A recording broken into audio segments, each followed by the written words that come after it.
Today, it is my honor to introduce a woman of extraordinary grace, courage, and legacy, Bai Rohaniza Sumndad-Usman, known to many as Atiahani and lovingly as Princess Rohaniza. She carries within her the proud lineage of the Maranao royalty, descendants of Nobel custodians of peace. Her family's heritage as traditional mediators and bridge builders helped shape her destiny to carry forward that mission into our modern world. A peaceful day, brothers and sisters. Assalamu alaikum rahmatullahi wa barakatuh. May peace and mercy be upon all of you. Sending much love and peace vibes to everyone tuning in. From her childhood during the Gulf War, when sirens and missiles marked her days, she learned early the longing for peace. This may be a sad part of my life, but I strongly believe that it is really part of my journey. It's an important part of my journey. Because it planted a deep longing in my heart to help children who are affected by conflict and violence. Guided by her interfaith family roots, her Maranao Muslim father and her Catholic-born mother who embraced Islam, she grew up embodying unity beyond borders and love beyond differences. In 2013, she transformed her vision into the Teach Peace, Build Peace movement, sowing seeds of peace in schools and communities across the Philippines.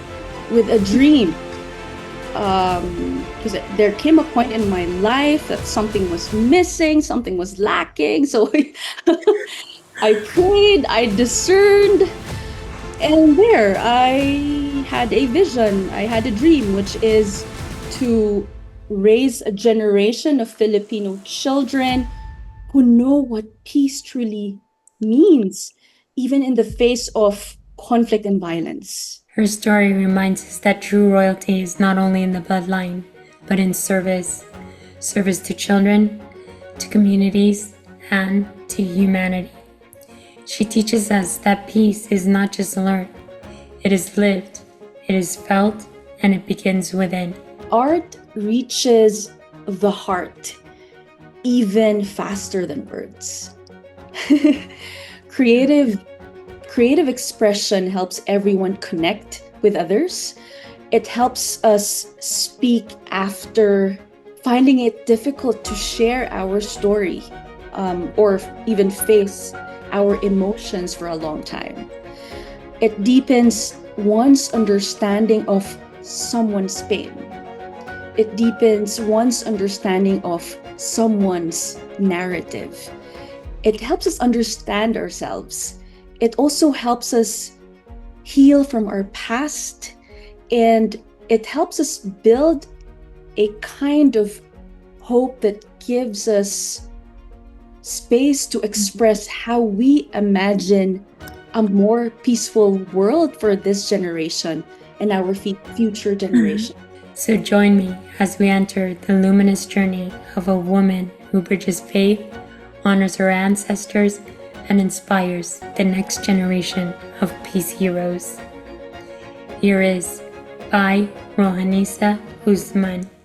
So for those Filipinos who are tuning in, many of you guys know that we address some of our sisters as Ate, and maybe Atiani, you can actually start with that introduction of how you guys addressed each other in Teach Peace, Build Peace. Okay. First and foremost, greetings of peace, Ate Liza. Thank you so much. Hello. I'm so happy to be here. A peaceful day, brothers and sisters. Assalamu alaikum rahmatullahi wa barakatuh. May peace and mercy be upon all of you. Sending much love and peace vibes to everyone tuning in, whether you're listening or watching. Yeah, in Teach Peace, Build Peace movement, we call one another, in our community of peace heroes, we call one another ate or big sister, or kuya, big brother, regardless of what age.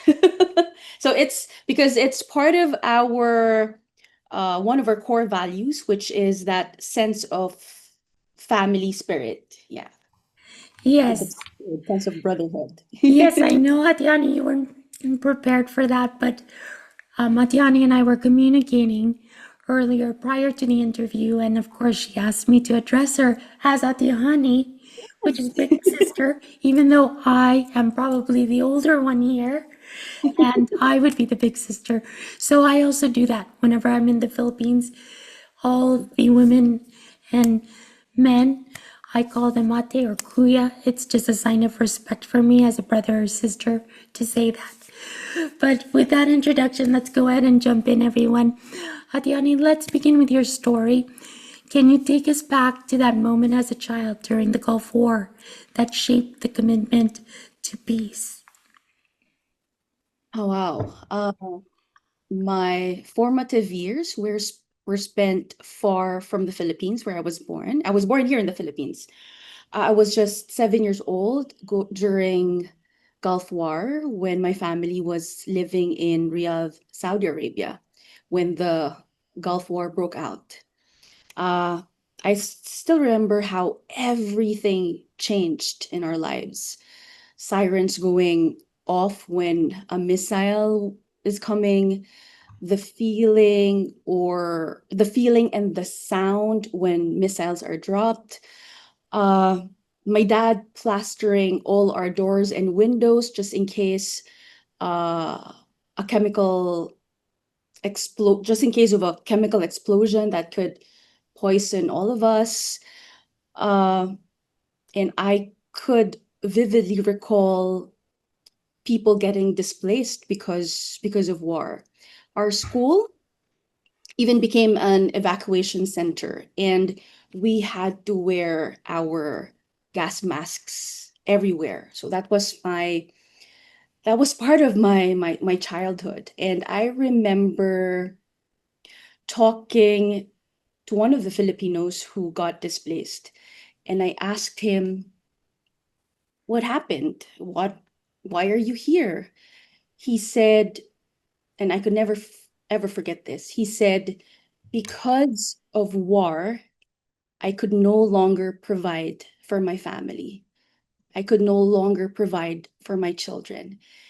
And at that time, I kept asking myself, why is this happening? Why are children caught in the middle of this? So every moment at Eliza during that time, it really stayed with me. This was this may be a sad part of my life, but I strongly believe that it is really part of my journey. It's an Yeah. important part of my journey. It because it planted a deep longing in my heart to help children who are affected by conflict and violence, and that's a big part of what I do now. A big part of what Teach Peace, Build Peace movement is doing. Yeah. You know, Atiani, in most cases, like I shared with you, typically I don't create questions for this, but because of the podcast series and the nature of it, and then in partnership with the International Peace Bureau, I typically take everyone through a background. So I ask them to explain their childhood. And that's really the formative years where everything Yeah. gets shaped, whether we're conscious of it or not. And that's why this particular question I wanted to share with the audience, because these are the moments, whether it's in childhood or growing up, that really do shape the future of how we choose to move forward with a lot of purpose in life, most especially with the women that you'll see in the podcast series. But thank you so much for actually sharing that poignant moment in your childhood, that really shows where what is going to unfold here and how you're going to share the mission. Let's, with your identity as a Maranao woman and daughter to both Muslim and Catholic lineage, it's powerful. How has your background shaped your approach to interfaith and intercultural peace building? Uh, I am a child of an interfaith marriage, and I grew up in a family that sees diversity as a blessing. We were always taught that every religion must be loved, every religion must be respected. My sister and I were raised and immersed on the teachings of both Islam and Christianity. My father is Maranao Muslim from the south, specifically Marawi City, Lanao del Sur.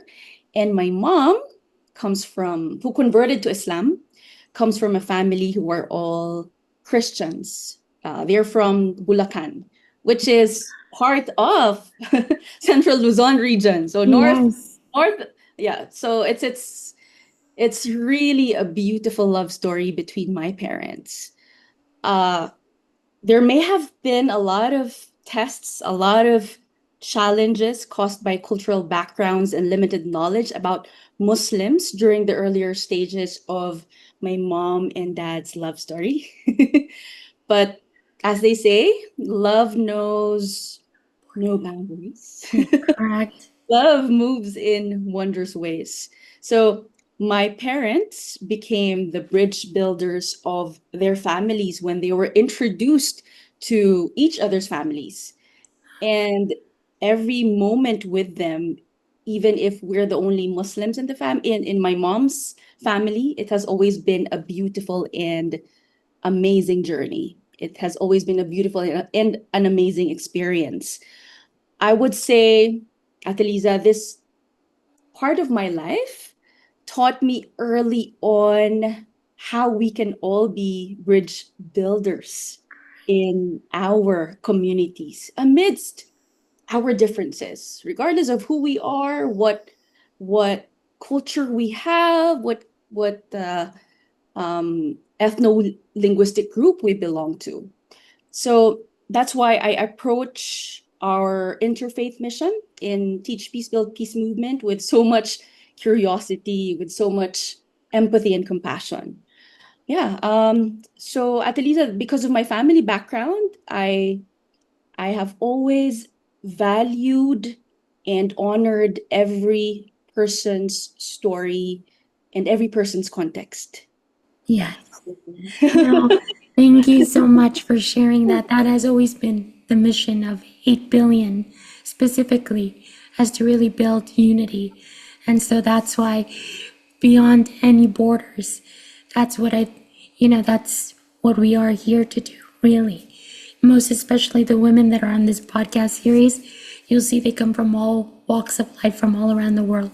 But one thing that truly binds us is that we're human. And so, again, thank you for sharing that beautiful articulation of two cultures coming together and really bridging something for your family and then for you as the children who are going to be carrying on the legacy. Now, what inspired the creation of Teach Peace, Build Peace movement back in 2013? And what was that early vision? The I would say at the mission of Teach Peace, Build Peace movement is very, very personal to me. That's why it really comes from such deep discernment and reflection. When I try to look back in my life, I realize how the Almighty prepared me since I was a child. So I shared about the story of my Gulf War story, to my interfaith family background, and to also having elders in our family being peace mediators and who stood up for the rights of our Bangsamoro brothers and sisters. So I also have that background to being exposed to different forms of conflict and violence, especially because I started early as a peace builder. So I got in my professional life, I got exposed to different forms of conflict and violence, wherein 60 to 70% being affected are children. I started being immersed and began serving in conflict affected areas at the age of 21, where we encountered different stories of children, stories that range from discrimination, stories that range from children in armed conflict, neglect, and children who got influenced by groups or actions that caused harm to their lives and stopped them from dreaming, stopped them from what they can possibly achieve for themselves. So I really had that kind of exposure at Liza. It all started with a vision. I think it all starts with a vision, right, Atelisa? It Yes. started with a dream. Because there came a point in my life that something was missing, something was lacking. So I prayed, I discerned, and there I had a vision, I had a dream, which is to raise a generation of Filipino children who know what peace truly means, even in the face of conflict and violence, even in the face of chaos. So I had worked in conflict areas and I saw how children were being shaped by fear, Yeah. how children were shaped by trauma, socio-economic challenges, and even hate.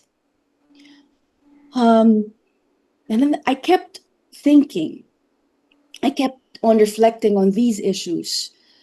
What if peace was something we taught every day, every day?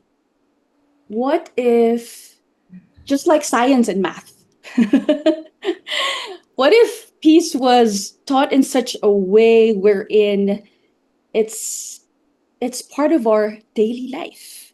What if children grew up with tools and techniques, strategies on how to heal themselves, connect with others, and lead even with their own struggles in life? So these were all questions in my mind. Um, and further, I even questioned, what if peace is beyond subject integration? Right. And we teach it in a way on how it must be intentionally practiced every day in our lives, beginning with our children and youth. And that's how Teach Peace, Build Peace movement was born at Eliza. And we really give much emphasis on the importance of teaching peace in the formative years of a child. Just like what you mentioned a while ago, formative years of a child is uh, is at a point in a child's life that's very significant. It's very critical in one's identity, in one's purpose. And now, from coming from, it started with a calling, and now it's a movement. Mm.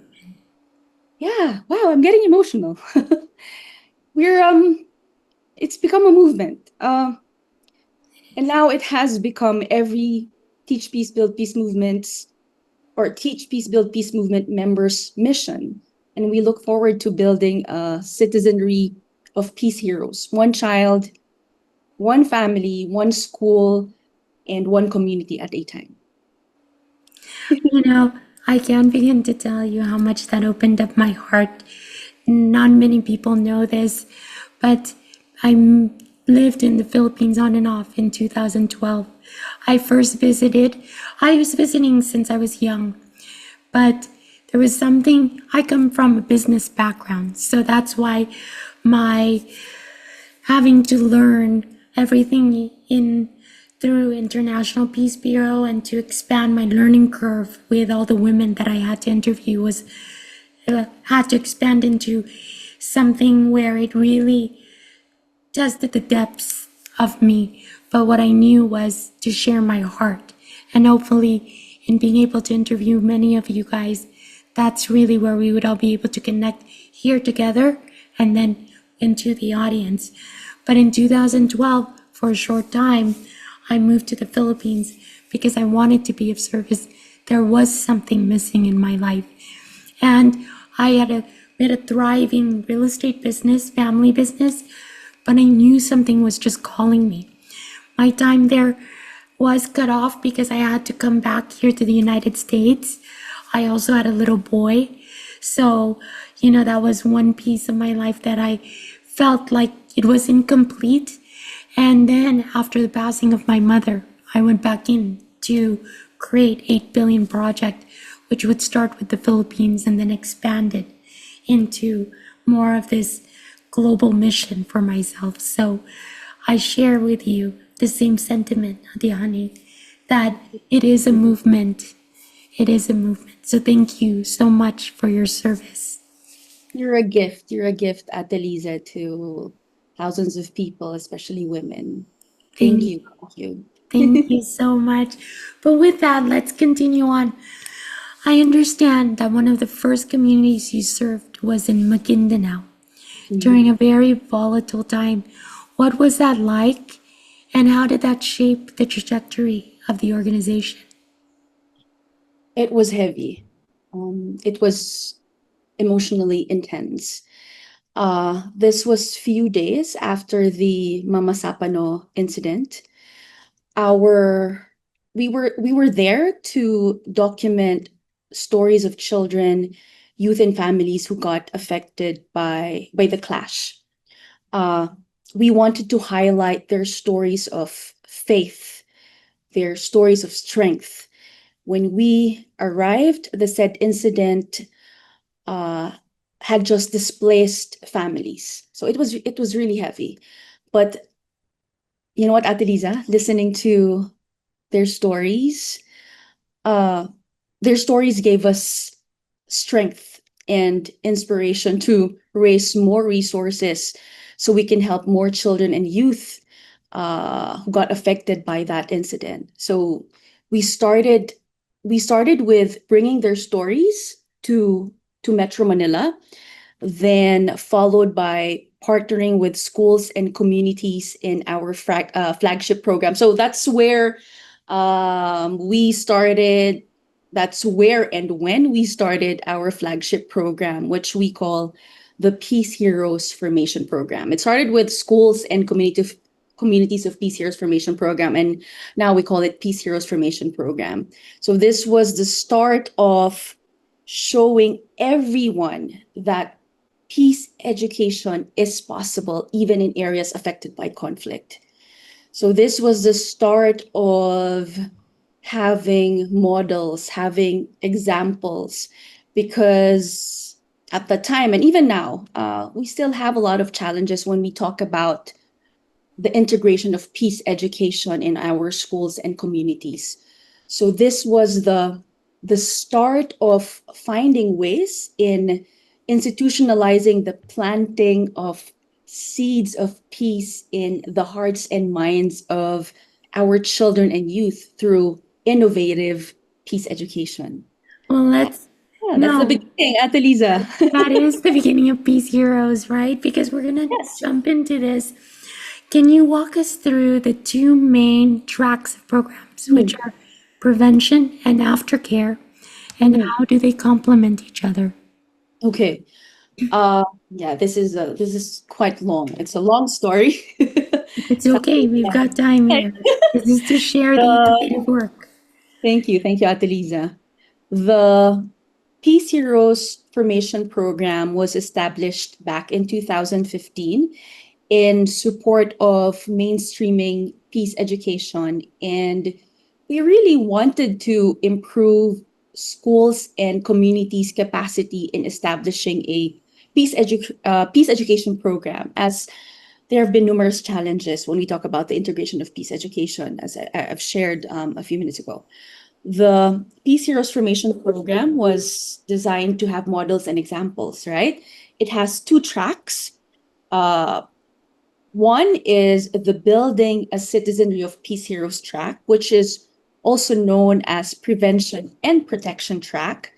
This track, ever since, has always been regarded as our approach to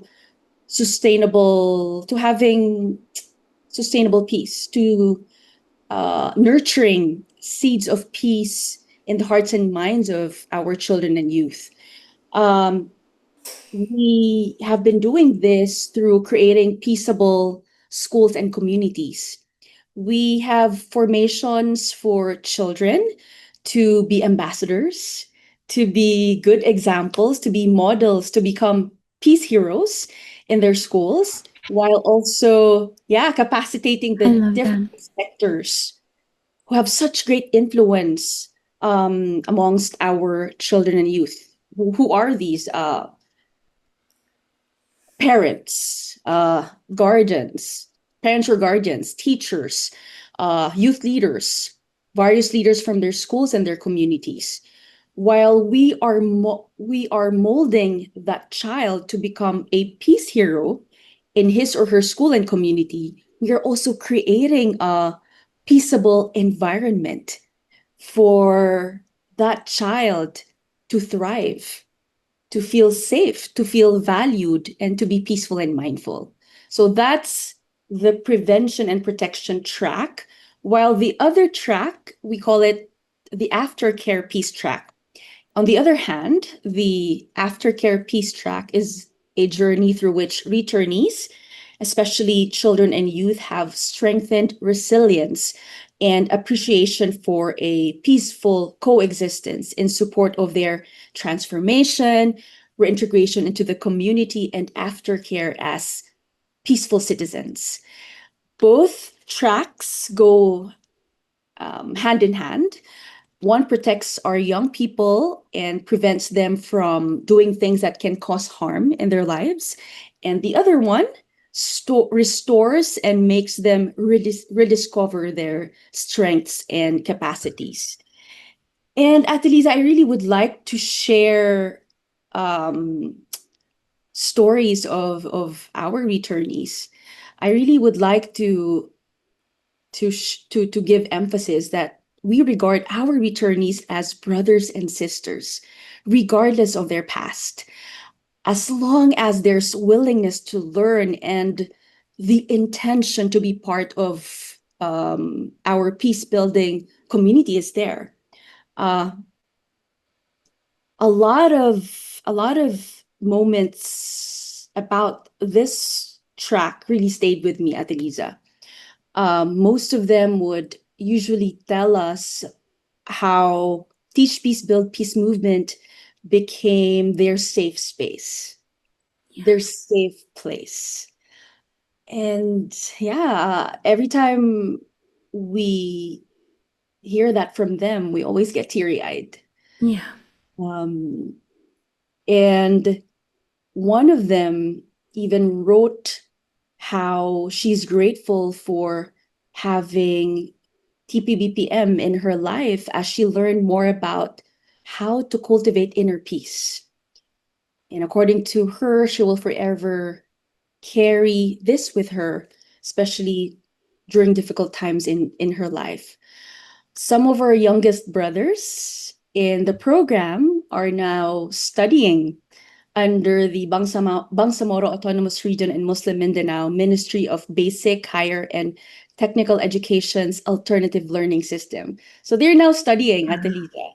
Yeah. It's amazing. So proud of them. So proud I'm of them. so proud of them too, Atiani. See what a vision could do from 2013 and then Yes. watch it unfold into all of these programs. It's really incredible. The movement now that's been created. It really does. People feel it. And because of that, it's life-changing. I'd love for you, excuse me. Thank you so much for being so gracious as I move through the recovery of my voice, and also to the audience for being so kind. But I'd love to hear more about the Pink Book and how it's used with returnees. What does it symbolize for them, and for you? Oh yeah, the we call it the Aftercare Peace Track guidebook. It's a labor of love. We we created it we created it to support their integration and healing journey of returnees, uh, including not just the children and youth returnees, but we also included their families. It's a trauma-informed approach. It has a trauma-informed approach and sensitive to religion and culture. It's all about giving them a safe space and opportunity to rediscover themselves, uh, for them to be able to transform their lives towards peace. It's a symbol of beginning a new chapter in their lives. It's a symbol of hope that never gives up, Adelisa. Yeah. Yeah. I love that. And how does peace education show up in the classrooms? Can you share specific modules and practices that you feel have been of great impact? Yeah, a lot of things to share about this, Adelisa. Um, because for us, peace education is beyond subject integration.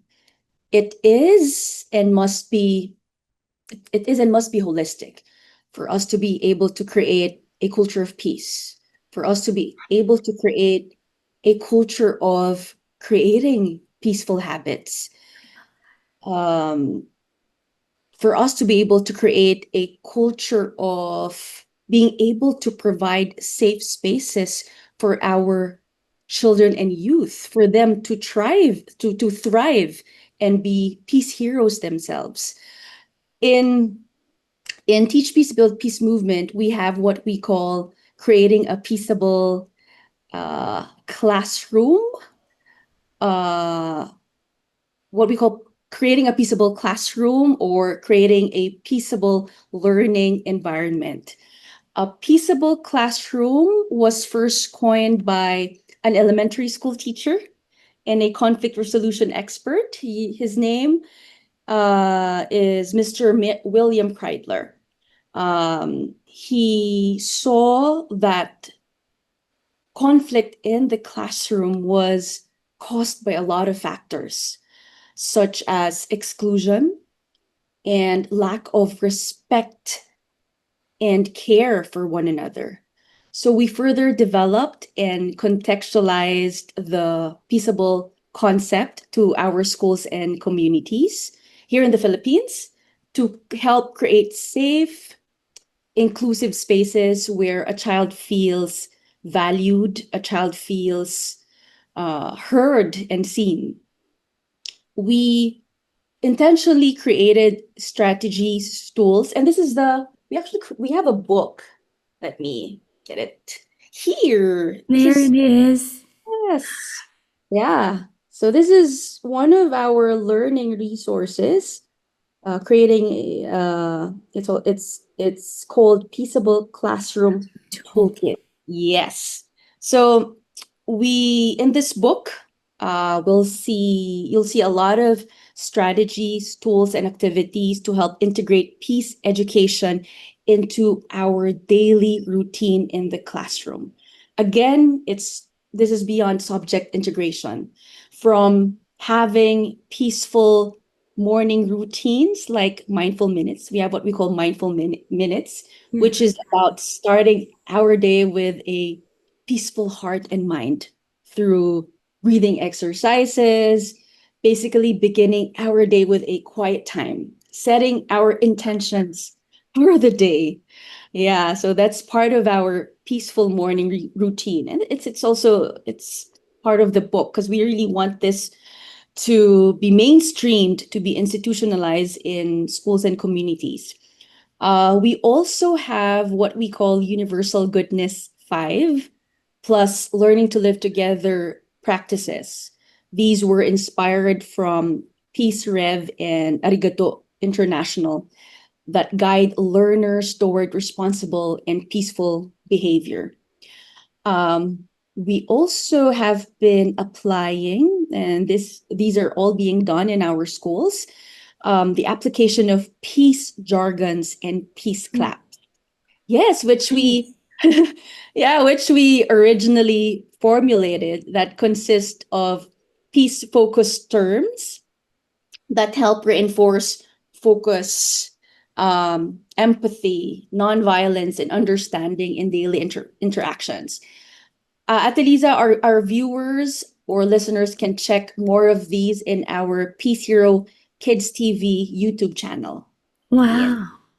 yes, No, Ate. that's really cool. I was just gonna say for myself, right, and many others, we are never taught like the simple exercises of like breathing exercises, and yet it has like profound benefits to it. Yes, We get into, especially myself, we got into our older years and we're starting to learn about meditation, right? And how it can really create so much peace, inner peace within. And so it's yes, incredible how you brought that to the children. yes, It's something Ate. that's free. Yeah. Imagine having that mindful minutes in every school. Yeah. Yeah. I mean, you're really changing the landscape of education. I truly honor your walk. Now, And here's there's more, another, Lisa. There's more at Liza. yeah, please share. Yes, on how peace education looks like in our schools. Um, a peaceable classroom management for us also means co-creating peace agreements with our learners. I love that. Yes, Oh, I yes, like that. yes, Ate. It's really you're co-creating that peaceful space, peaceful actions with one another. Yeah, you're co-leading. The kids are co-leading, having that kind of peaceful space with you as the Can teacher or as the facilitator. can you kind of elaborate a little bit more on that? Could you share a Mhm. little bit more on that part where they're co-creating and they're actually, I don't want to say negotiating, but but it is something that really could change the face of how people interact with each other, most especially when they're young. Yes. So it's um, making our learners reflect on what kind of classroom values, what kind of classroom practices that they envision their spaces to be. Uh, how do they envision their classrooms to be peaceable, to be peaceful? What values, what actions, daily actions they would like to see in that space. So that's why it's called co-creating that. Love that. Yes. Wow, you are speaking my language, Atiani, because outside of this podcast series, right, my deep walk in spirituality is about quantum visioning and co-creating. Wow. And so I was just like, I came up with an idea. I was like, I'd love to speak to you after this to see how I could help out in any way with some Yeah. of the things that I've learned too. I'd love We've to see that. even we even have peace circles out there. We have peace circles and daily check-ins to help students express their feelings and build emotional trust. We also have quiet signals to regain attention calmly and respectfully instead of raising one's voice, and many more. Bottom line is all of these contribute to empowering our children and youth to see peace not as a distant goal, not just as a concept, but as something they could live out daily. Yeah. So all of these, Adelisa, build habits of peace, or what we also call building peaceful habits. And we have schools sharing with us that their bullying cases went down significantly because of these peace education tools and strategies. Yes. Because it is these moments of reflection right before something happens where you can choose a different path. And sometimes for us as we get older, that's hard because it's, so many programs are really ingrained in us. And yet, when Yes. you start this with children, we really are co-creating a beautiful new world. So, gosh, these, you know, it's I, in most cases, I just want to share with the audience. I had a chance to meet many of the women prior, but with Atiahani's very busy schedule, this is the first time we met. So there's so much unfolding on this podcast. So thank you so much for all of you guys here as you bear with me with all the moments of revelations that are coming out to the work, the in-depth work that she does. But we're going to move into some of my favorite parts. Peace through creativity. Atiani, could you take us through that? How you integrate music, storytelling, and the arts. And what do you believe creative expression is essential to peace building? Yeah, art is a beautiful thing. Yes. We find art as a gift. It's a deep universal language. For us at the Liza, art reaches the heart even faster than words. creative creative expression helps everyone connect with others. It helps us speak after finding it difficult to share our story, or even face our emotions for a long time. It deepens one's understanding of someone's pain. It deepens one's understanding of someone's narrative. It helps us understand ourselves.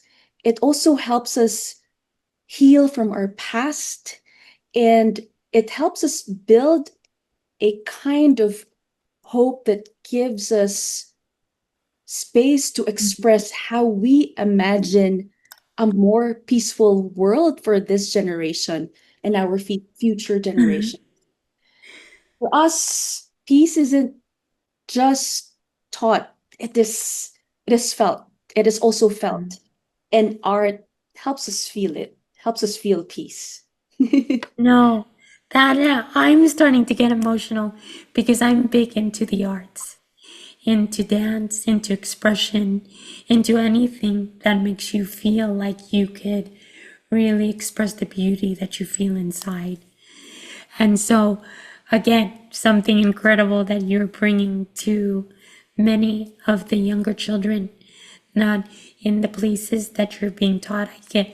I would like to see this go worldwide, and I'm pretty sure that might be something that can be achieved in our lifetime through women like us, through the peace builders and the peace heroes. It starts with the children.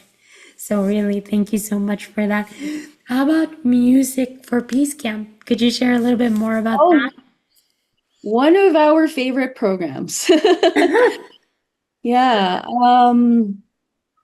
Every time we have music for peace camps, we always get teary-eyed from each song being produced by our children, by our youth, and peace partners from different sectors. It it's very much heartfelt because every part of the song comes from one's real thoughts and emotions. Yes, it comes from pain, but it also comes from being hopeful about peace, Mm, being hopeful about building a culture of peace amidst different forms of conflict and violence that our young people experienced in their lives. Yeah. And I have, well, all of the songs produced from our music for peace camps are all my favorite. But I just want to share two songs. yeah, Just like one of the songs from our batch one of music, we call them musicians for peace ambassadors when yeah. they graduate from that camp. It's entitled "Give Peace a Chance." Love that. Which is about giving love and peace a chance, believing in the goodness brought by peace, with an emphasis on peace starting from within and peace starting from all of us. The lyrics are, let me see, it's such beautiful lyrics. Oh, It's, we're living under the same sun, we're living in the same air. Give love a chance, give peace a chance. Let's be one and aim for the same goal. Believe in the goodness that's brought by peace. It starts within. If we want peace, it will start from you and me. so well. And really, it does. It starts with Yeah. us. We produced a music video, and probably after this, Ateliza, and to our viewers and listeners, please check out our YouTube channel. So there's Yes. a music video entitled "Give Peace a Chance." So that's one of the songs composed by one of our musicians for Peace Ambassadors. You know, for the audience, what I'll go ahead and do is I'll link all of that in the description box so they can easily find links to some of this, everything that we referenced to in this podcast. And you know what, Atiani, I wanted to say, I've always said this too prior to the podcast series. You know, you change yourself and you change the world. It really starts with each of us. And I know that you're doing this for the children, which will have, like I said, such a profound impact in the world. So thank you. Inshallah, God willing, Ateliza. Now, Adihani, you've been doing this work, excuse me, for over a decade. What keeps you going, most especially during the harder days? Yeah. First and foremost, Ateliza, would be my faith and spirituality. I hold on to these two ever since. My faith and spirituality keep me grounded. They keep me strong.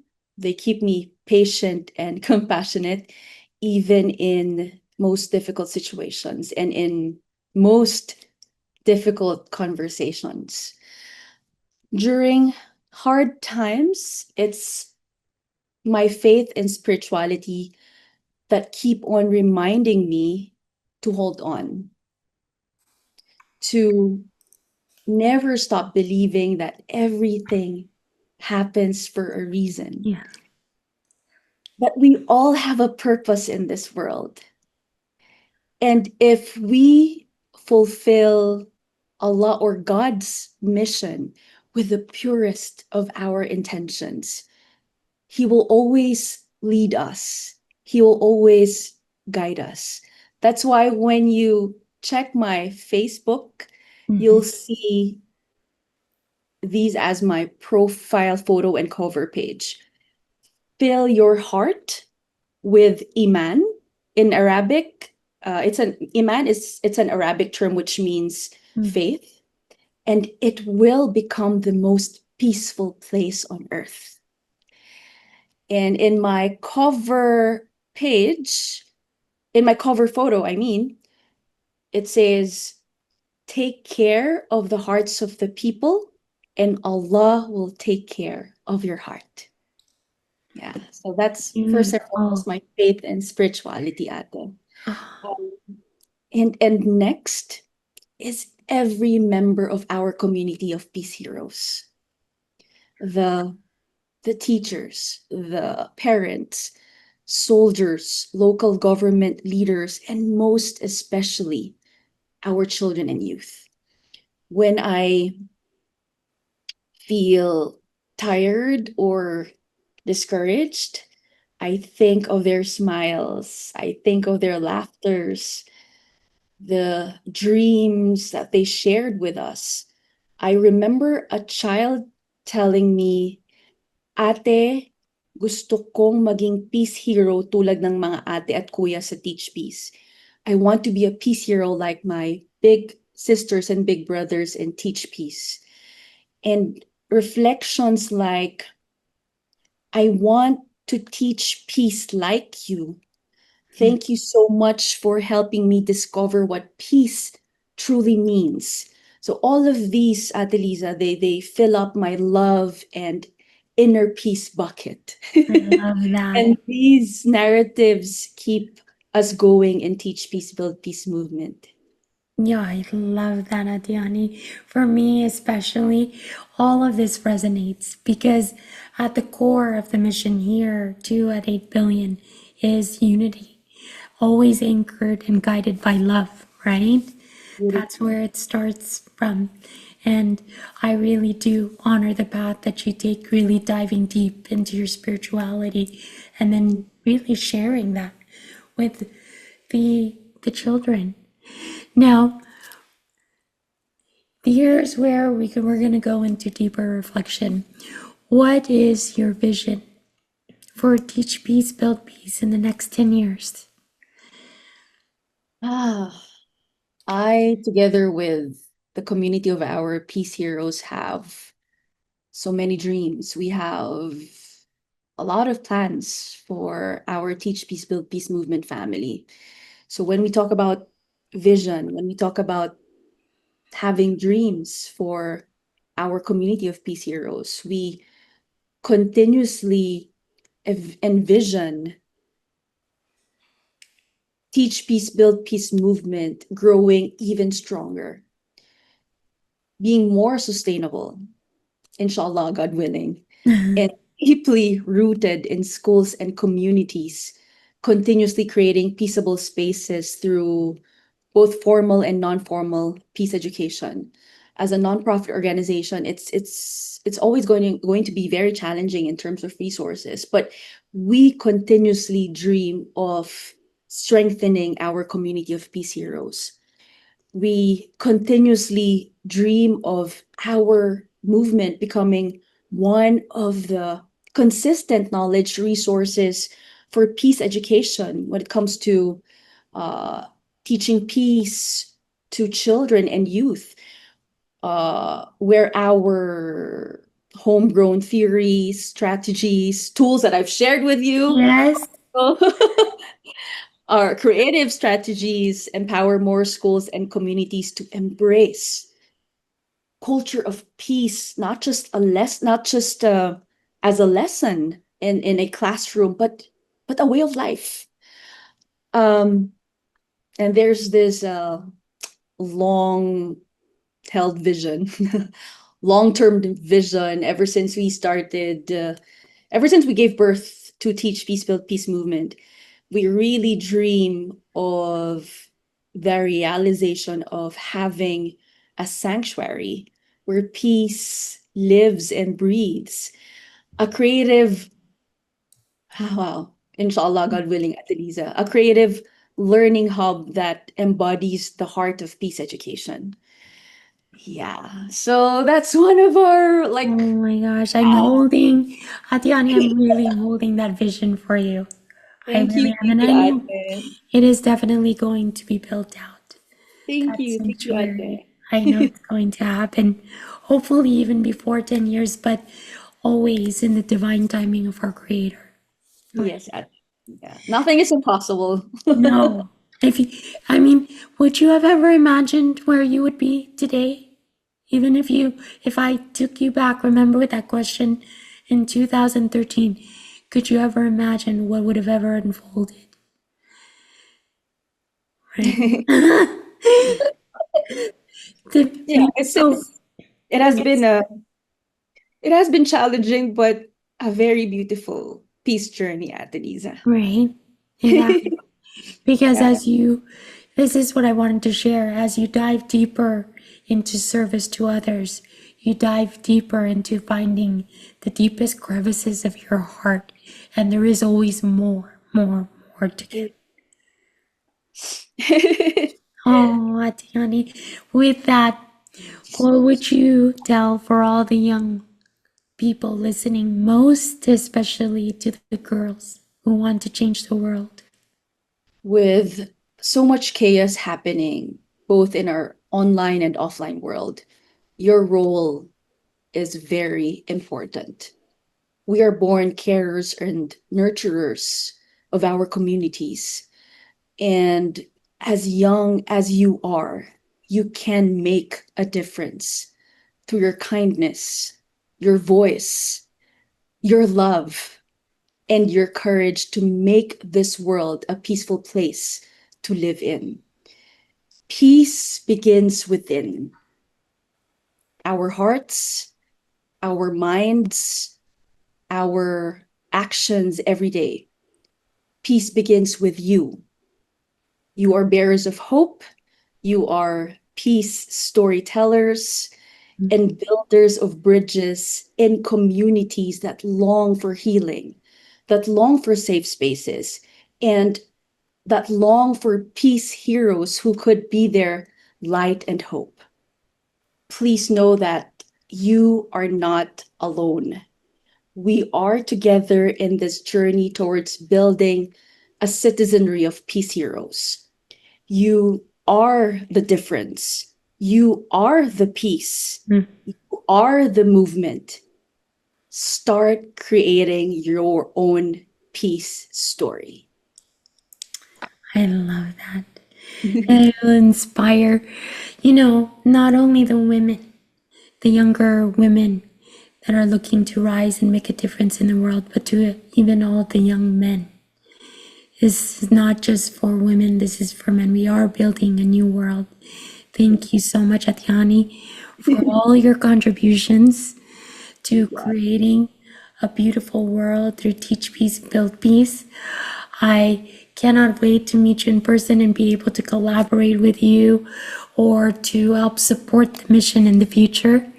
But for those of you in the audience that tuned in and were really touched by the mission, please reach out to Latiani or the Teach Peace, Build Peace team. Could you share with the audience the best way to be able to connect with you and to collaborate and support you? Yeah, we really hope to expand our mission to more schools and communities. We hope to be able to reach out to more children and youth as part of our Peace Heroes Formation program. And we really want to produce more learning resources to create more spaces and opportunities towards building peaceable spaces for our children and youth. Um, Everyone can contribute to our Peace Gifts project, which is about providing other learning needs of our schools. You can also help in our long-term dream of putting up a peace education sanctuary. Please support Teach Peace, Build Peace movement, whether through your time, talents, and monetary resources. Please like and subscribe to our social media pages. We're in Facebook, Instagram, and YouTube under the name Teach Peace, Build Peace Movement.